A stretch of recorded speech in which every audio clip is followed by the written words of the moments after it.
Mr. Rakesh Verma, Chairman Map My India, and a good friend of mine, Dr. Sudhir Krishna, my senior colleague from UP cadre, Mr. Amitav Verma, my very dear friend, we are the classmates also, Admiral Jha, and other distinguished guests, and ladies and gentlemen. First of all, I feel privileged to be a part of this conference. I have no domain knowledge, as Mr. Amitav Verma said in his welcome address, though we have been very much associated with surveys and maps. And before that, I would like to introduce my organization, because very few people know about the work that we are doing. You all know that disasters are on the rise. Almost 4.8 million people are hit by disasters every year. And the government is spending almost $9.8 billion every year due to its economic loss, and out of which $7 billion are spent on flood management. And you'd be surprised to know that we are the third country in the world which is hit hardest by the disasters, followed by US and China. And this is the latest report of United Nations on human cost on disasters 2015. So you can see that disasters are going to stay here, and it's going to come in more frequent way and with more intensity in the years to come. Disaster risk governance through many ways have manifold implications. And for the last 10 years or so, almost all the countries in the world, there has been significant progress in developing policies, legislations, as well as institutions in disaster risk reduction. Even in our country, in India, we have developed our capacities for disaster identifications and assessment, disaster response, as well as disaster early warning system. They have been significantly improved over the last 10 years, and you all know that there were two significant disasters in 2001 in Gujarat and in 2004 in tsunami. They wrecked the country, and before that we didn't have any institutional mechanism to think of disaster. And thereafter we enunciated and we legislated a law, which is 2005 Disaster Management Act, by way of which we mandated all the state governments and the national government to go for the disaster response, prevention, mitigation, rehabilitations, recovery, and all these things. But having all these been done in the past, the fact remains that India has been severely battered by disasters, so much that it stretched the limits of resilience of the community, that we have been all been talking, that why is it so that we haven't developed our capacity to fight disasters. And there have been factors like climate change or the uncontrolled urban development, about which Dr. Sudhir Krishna said. We are talking now of the smart city. We have the growing environmental degradations, and of all this, we have the loss of traditional adaptation practices.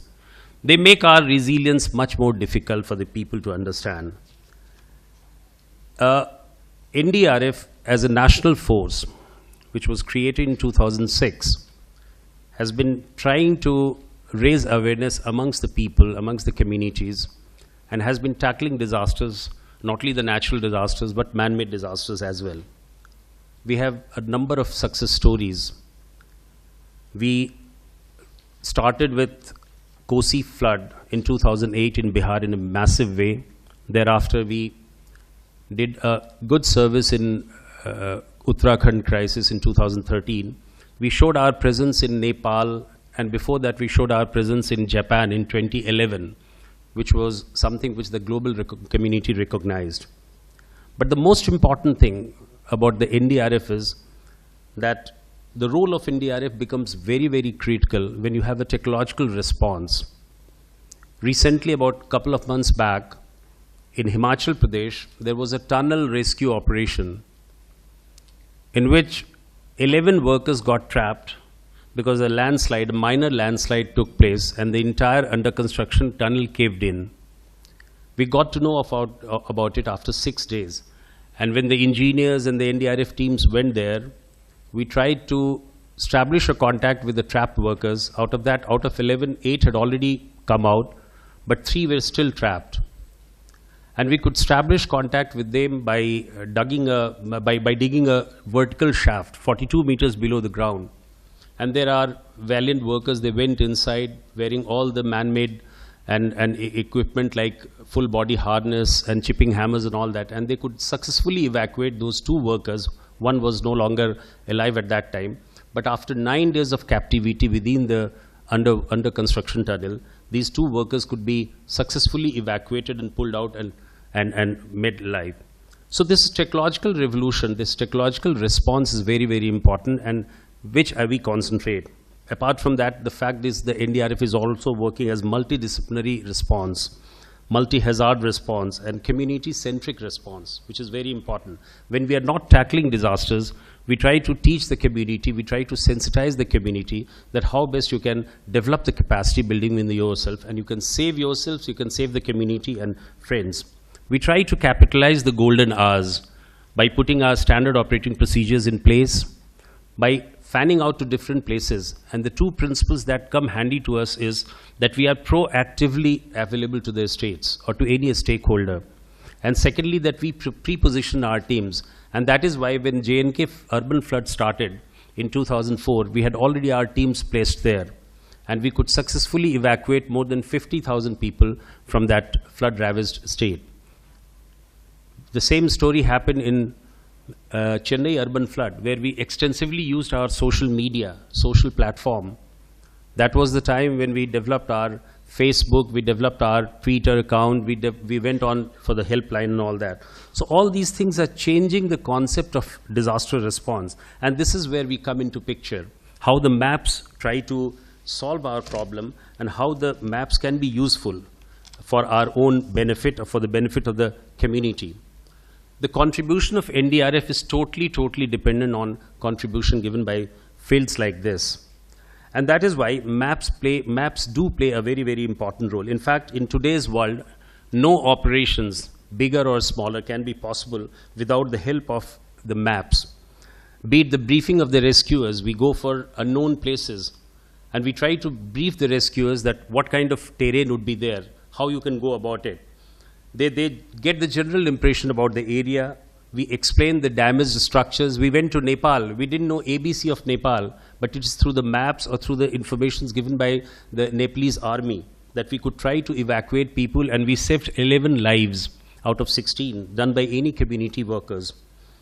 So it's very, very important that maps and surveys should be evolved, and they should be owned. Now, geographical information system and remote sensing, they are also very useful for us and effective tools in disaster management.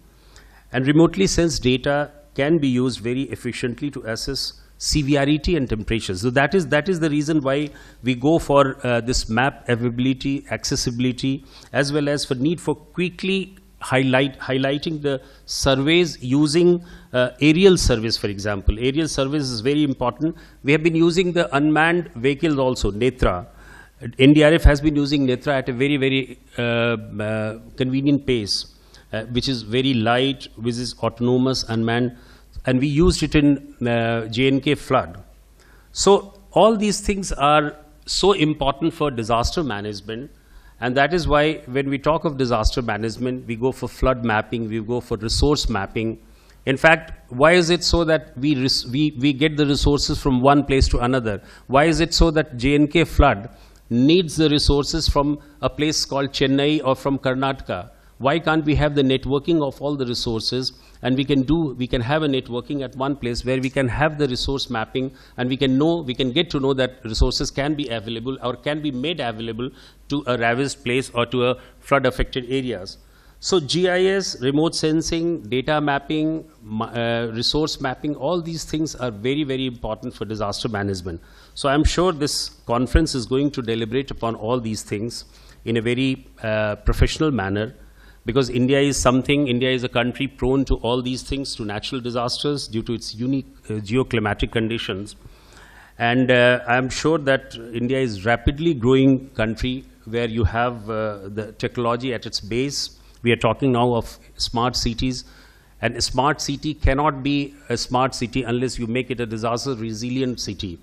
So these things can work a lot.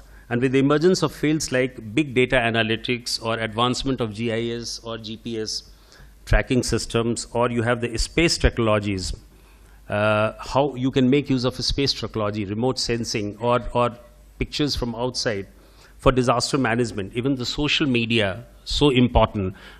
So all these factors can contribute to tackling disasters, not in a response framework, but also in prevention, mitigation, and rehabilitations, which is so important. So there is a big opportunity for all of us. We must go for it, and we must stress that these things should be used for our own purposes, for the purposes of the society, so that India can be made a society which is less vulnerable, disaster resilience in the community of nations. I wish all the best for the organizers, those who have chosen to organize such beautiful conference, and I am sure a copy of it will be made available to all of us so that we can also deliberate in-house within our organization and make use of all those things which have been arrived at. I wish a grand success of this national conference as well as exhibition. Thank you so much.